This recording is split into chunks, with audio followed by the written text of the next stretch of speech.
How often do you still catch yourself caught up in overthinking? Your nervous system keeps getting triggered into outdated wiring. And no matter how many teachings or practices you collect, you still feel like you're not quite living from who you really are. Everyone calls this the search for authenticity. But here's the paradox. The true self you're chasing is just as false as the mask you're trying to escape.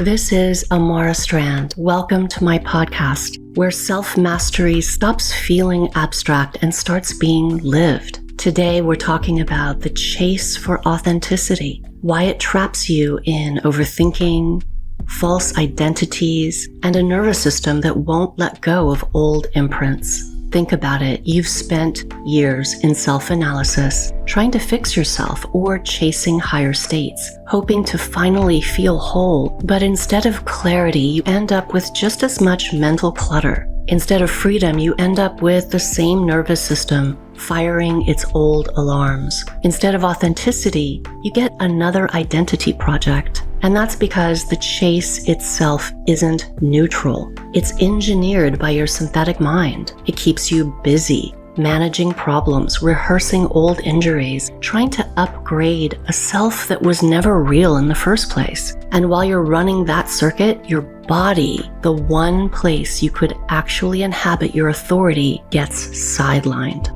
And that's why so many seekers feel like they're circling the same maze. Around one bend, there's a promising new tool or teacher. Around the next, another dead end that leaves you discouraged. And the whole time, your energy gets siphoned into overthinking, identity confusion, nervous system wiring that just won't update, while the thing you're actually searching for was never out there to begin with.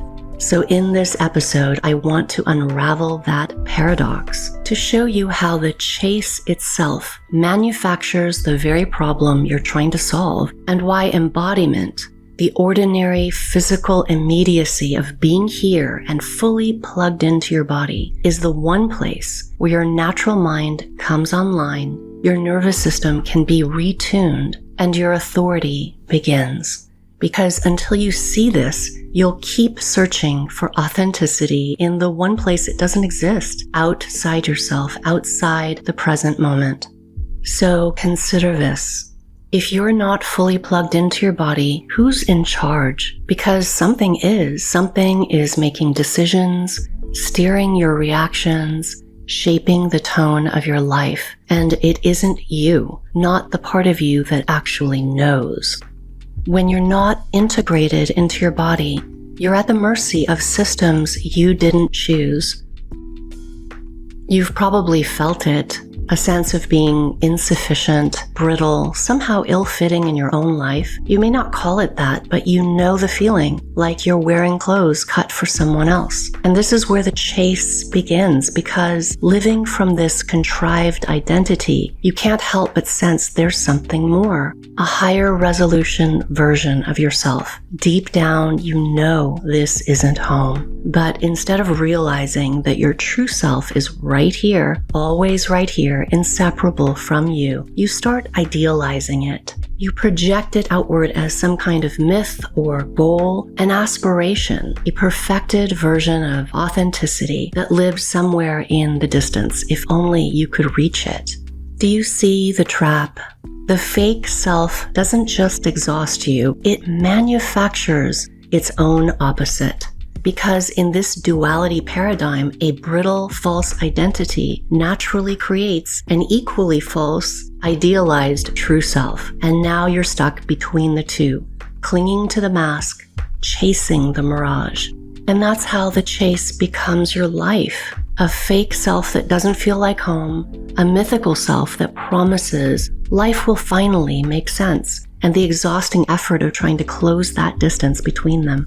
So take a moment and really look at the image you've been chasing. Ask yourself, what qualities does your authentic self or true self supposedly have? Is it calm, always wise, beyond anger, fear, or desire? Does it finally put you beyond confusion, beyond struggle, so everything feels clear and stable? What kind of power or relief do you secretly expect it to give you? How much of your energy is spent running after this image without ever questioning where it came from? Because here's the hard truth. That shining figure in the distance isn't any more real than the brittle mask you're trying to shed. One is a survival identity stitched together from what's not you. The other is its projection, a mythic self invented to compensate for the first one's inadequacy. And that's the chase. Here's why the chase is so effective at keeping you hooked. It's designed to pull you deeper into the labyrinth. And if you've been in this labyrinth, you know how it works. Around one bend, you find something tantalizing, a new teaching, a method, a tool that promises to finally deliver you home. And around the next, every turn seems to lead to a dead end or a barren passage, and you deflate into discouragement. You start to wonder what's wrong with you. Why can't you seem to find the right path home to the heart of your true self? This is the perfect setup for the synthetic mind, because it thrives on keeping you occupied. It whispers that something is always missing, always broken, always in need of repair or purification. It convinces you that there's a project to manage, and it hands you a never-ending list of things to work on. That's what I broke down in the last episode, where I explained what it's like to get stuck in fix-it mode. The synthetic mind manufactures problems so it can manage them. And it doesn't matter if the problem is real or imaginary. The point is, you're busy, distracted, looking in the wrong direction, allowing the synthetic mind's agendas to absorb your energy. And why does it do this? Because when you're grounded in your natural self, when you're actually fully integrated into your body, the synthetic mind loses its grip. It stops being the default authority. The false identity you've been carrying around starts to lose its illusion of being real. And that's the last thing the synthetic mind wants. So it keeps you wandering. It keeps you on the quest. It engineers the chase so you're forever fixing, purifying, becoming, but never arriving. That's why this whole project of seeking feels endless, because it was never built to resolve. It was engineered to keep you circling the maze, never at home in yourself.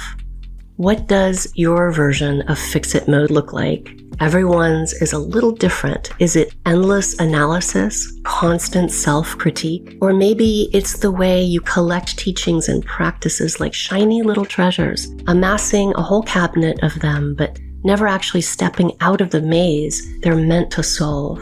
And here's the heart of the matter. If the chase never actually resolves, what would it mean to stop altogether, to step out of the maze entirely? Because if the labyrinth can't be solved, what remains? What's left? The answer is so simple it almost feels insulting until you actually experience it. What you've been chasing all this time is only ever available here in your body, not later, not in the spirit world, not in your past lives, not after you've checked enough boxes, not hidden in some esoteric state that requires constant maintenance. It's here and it's now. And I don't mean that as a poetic gesture. I mean it in the most literal sense. The rhythm of your breath, the quality of the energy moving through your central channel, the pressure of your feet on the ground, the unmistakable act of being fully conscious and alive in your body. This is the doorway to what you've been calling authenticity. And notice how different this is from the chase. The chase is always outward. More books, more teachers, more practices. The body is the opposite. It doesn't demand a list of requirements. It doesn't ask for proof. It doesn't ask you to prove that you're good enough. It just says, I'm here. Drop in. Let me show you. And when you do, when you fully plug into the body without reserve, without holding back, something very interesting happens. That frantic sense of distance evaporates. There's nothing to run toward because you've stopped running past what was already here. You don't arrive at a perfected self, you encounter the one that never left. This is what I broke down in the recent episode when I talked about the natural versus the synthetic mind. The synthetic mind thrives on the chase, on abstraction, on convincing you that the answer is always somewhere else. The natural mind, by contrast, only comes fully online when you're embodied. It delivers direct knowing without needing to argue its case. It doesn't repeat itself endlessly or try to persuade you, because the knowing is whole. It's true and complete the first time. That's why embodiment feels like relief. Not the relief of achieving something, but of no longer having to. Think about it. How much of your life has been organized around the next attempt, the next improvement, the next climb toward an ideal version of yourself? And what happens if you stop? Not collapse into passivity, but simply stop running that circuit. You discover that nothing essential was ever missing. Embodiment is the end of the chase. It's not a new project, it's the return to what was always real. I know you want change in your life, to reach for a more complete, wise, and secure version of yourself. But stop and think about where that change actually takes place. Where does the magic happen? The first place you point to is the mind. Shift your beliefs, shift your thoughts, shift your perspective. And yes, these things matter. They open doors, they illuminate new directions, but if you've ever tried to actually live from a new perspective, you already know it doesn't stick unless it can be brought into and through the body. Nothing that lives in the mind is real until it's realized. And we think realization is a mental activity, an accomplishment of the mind. But the true meaning isn't to understand something. It means to make it real. Realize. To move an insight or a desired reality out of concept and into lived reality. And the body is where that happens. The body is your instrument of reality. Think of your nervous system as the strings of that instrument. Every note you play in your life runs through it. You can dream new melodies, you can imagine different songs, but until you learn how to tune and play those strings, the sound will come out the same. You can think differently, you can believe differently, you can know better. But if your nervous system is still strung tight with old patterns, the song of your life will sound the same. I'll give you a personal example to make this more tangible. When I was 8, my cousin was run over by a bus when crossing the street. He was a year older, my closest companion, more like a twin than a cousin. We were always spoken of in one breath. Amara and Charles, inseparable. That afternoon, he was walking 2 blocks to the store to buy a soda. He was in the crosswalk. He had the green light. He was doing everything right, but the bus driver didn't see him. And as she turned the corner, she ran right over him. I remember sitting in the hospital waiting room, praying for hours, bargaining with God. I tried to think of what I could offer in exchange for his life. But there was nothing to trade. After a few agonizing hours of waiting and hoping, Charles was gone. Now, let's move ahead 2 decades. That's when my own daughter turned 8, and she told me she wanted to ride her bike to school. 3 blocks, and one of those blocks even had a dedicated crossing guard during school hours. She said it clearly with the calm certainty of someone declaring who she was. Mom, I'm ready. And she was ready. Intellectually, I knew that. This was entirely reasonable, the next natural step in her independence. Every one of her friends was already riding, and I had no doubt she would be careful. She would do everything right. But when I pictured her crossing the street on her own, my body froze. It's hard to even describe how I felt, but I think you've probably had a similar experience. It felt like an emotional seizure. Waves of terror surged through me out of proportion to the moment, unnameable but overwhelming. My nervous system was locked into an old template I didn't even know I was still carrying until that instant. It was responding to the boy who died. It was telling me I'd lose my daughter too. This is where you can see so clearly how the body is the instrument of reality. Even though I knew better, I couldn't think or reason my way out of that fear. My nervous system was playing an old song, and until I retuned it, nothing was going to change. So I set to work. It took about 6 weeks, during which I systematically practiced teaching my nervous system to accept what my mind already knew, that my fear was about my cousin, not my daughter, that I was determined not to hand her my fear and make her carry it, that the past did not get to dictate the present. If I had tried to manage that fear only in my head, I would have exhausted myself fighting it endlessly. If I tried to do this through therapy, I would have been on that couch for a long time. But by bringing the work directly through my body and clearing it, the story dissolved. I stepped out of that reality stream altogether and into a new one where the fear no longer existed. In that stream, my daughter could cross the street on her own, and I could let go without being torn apart. That is what it means to realize, to make something real.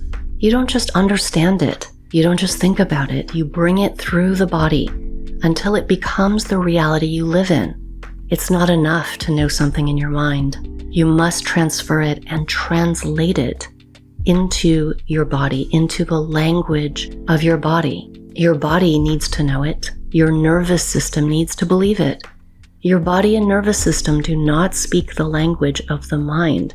So how fluent are you in the language of your body, of your nervous system? Take a moment to really feel, hear, and just be with your body. It's been a faithful companion. Your body has carried you through everything, the choices that wore you down, the compromises you made, the years you spent in places and with people and habits that drained you, dimmed your light. It stayed loyal, absorbing the cost, keeping you alive, even when you abandoned it. There's a moment that comes, sometimes suddenly, sometimes after years of ignoring it, when you realize the devotion your body has had for you all along. Even though you so often dismiss what it's telling you, offering you, the body isn't just a vehicle you drive. It's the most intimate companion you'll ever have, and it's been waiting for you to stop running, stop spinning, and come home. Here's something unexpected, a bit of a mystery. The more you inhabit the body, the more you realize you don't actually know what it is. Beyond all the templates we inherit, the animal body, the religious body, the medicalized body, the ancestral body, there is something we don't really know. Beneath those overlays is a mystery the synthetic mind can't chart. The body flowers into dimensions you barely perceive, binding you to the most ordinary fact of being alive, and at the same time extending into the most profound unknown. This is why embodiment is the hidden key. It's the place where change is realized, where sovereignty finds expression, where you stop rehearsing your higher self and start living it. So when I talk about embodiment, I'm not telling you to relax into your skin or take a few deeper breaths. I'm pointing to the place where reality is made. It's where you move from understanding to realization, from theory to the magical act of co-creating your life. It sounds simple, doesn't it? Step back into your body, learn to play the instrument, and everything changes. But if it were that easy, you'd already be doing it. So let's look at the main reasons it feels so difficult. The first barrier is inside your own head, or what feels like your head. As I said, the synthetic mind does not want you embodied, because the moment you drop into your body, its grip weakens.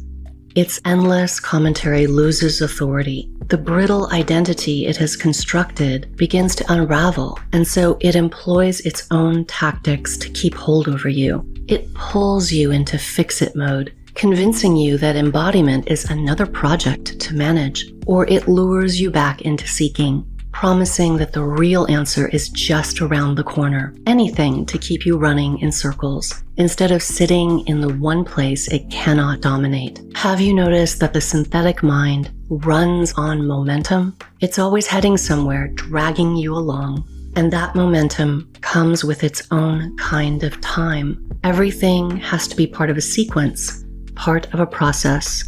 You don't just know, you move through steps. You can't just be, you get there eventually.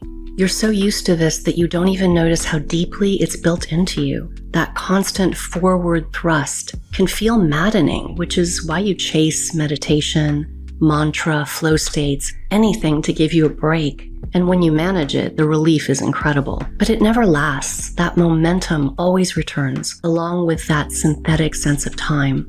It's easy to think this happens because you don't have enough control. And yeah, that is part of it. But what you rarely admit is that you're also addicted to it. Addicted to the motion. Addicted to the urgency. Addicted to the time-bound rhythm of the synthetic system. You haven't built a tolerance for what the body offers instead. Depth without motion. Timelessness without sequence. To the synthetic mind, that feels like death. To your body, it's home. The second barrier is your nervous system. If your body has lived years on high alert, dropping into it doesn't feel safe. The very place that should anchor you can feel hostile, unstable. Your body carries old shocks, old stories, old imprints of pain, loss, or shame. To enter it can feel like stepping into a room where the furniture is all broken and scattered from an explosion. Every instinct tells you to stay out, which is why embodiment isn't just about awareness, it's about learning how to retune those strings so the body can register safety again. So I've been talking about your awareness getting hijacked by the synthetic mind, but there are reasons your spirit actually abandons your body. And this is different from the habit of default hanging out in your head. And one reason is trauma. When a child goes through something overwhelming, sometimes the only survival move is to pop out of the body, to let the body take the shock, while the spirit buffers itself with distance. If it happens often enough, it becomes a habit. And by the time you're an adult, you may leave your body at the slightest provocation. You might not even wait for something truly traumatic to happen. You exit preemptively before anything can touch you. And for some, embodiment never became solid at all. They never really plugged in. Another reason is this. Some spirits simply find physical existence harder than others. Some are more compatible with the density and demands of embodiment, and some resist it. Being in a body feels heavy, coarse, or just really foreign. And now, neither of these is an excuse. Trauma and spirit temperament don't make embodiment optional. They just explain why it can feel even more unnatural and difficult for some people, why being here requires actual training. You can learn it, you can retrain the habit of leaving, but you have to face what's really happening. Your body has been carrying everything while you hover at the edges. The third barrier is psychological. I mentioned this before, the chase itself is seductive, but in two very different ways. For some of you, it's going to feel noble, even heroic. You cast yourself as the seeker on a great journey, gathering teachings, experimenting with practices, collecting fragments of wisdom like treasures. It gives you a sense of momentum, of moving towards something better, significant. But for others, the chase serves a different purpose. It reinforces the identity built from trauma, from grievance, from the catalog of injury. Each new practice, each failed attempt becomes more evidence that you are uniquely broken. Seeking doesn't feel noble here. It feels necessary, as though your damage requires endless management and remediation. Both versions keep you locked in the same trap. Whether you're chasing transcendence or circling your own wounds, the chase maintains the identity that can only exist as long as you never arrive. Embodiment, by contrast, looks plain, ordinary. It doesn't give you the drama of becoming or the reinforcement of being an injured party. It asks you to step out of both stories and come home to the one place that doesn't need either. That feels anticlimactic compared to the chase. And yet, that ordinary ground is the only place anything ever stabilizes. And this is where the real power lies, not in the promise of the journey, but in the unremarkable act of arriving. The fourth and last barrier I'm going to cover today is cultural, and this one runs deep. It's very hard to spot in ourselves. You were taught from every angle to mistrust the body. Religion told you it was corrupt, sinful, a liability, a source of shame. Science told you it was a machine of faulty parts to be managed and repaired. Culture told you it was a product, always in need of improvement, never good enough as it is. Layer after layer of programming reinforced the same idea. The body is something to transcend, to discipline, to fix, or to escape. And then there's spirituality, which many people imagine as the antidote to religion, but which often makes the same move in subtler clothing. Here, the body isn't damned. It's dismissed. The call is to rise above it, to detach from its third dimension density, to reach for higher states that are supposedly more real. The body is cast as a temporary vehicle at best, a distraction at worst. All of these voices, religious, scientific, cultural, spiritual, have been telling you the same thing in different ways. Don't trust your body. Don't stay here. The real answers are somewhere else. And this is why returning feels impossible at times, because you're not only facing the synthetic mind's momentum and manipulation, or the old habit of leaving when things get hard, you're also giving up the intoxication of the quest and stripping away the collective lies that taught you to exile yourself from the one place you belong.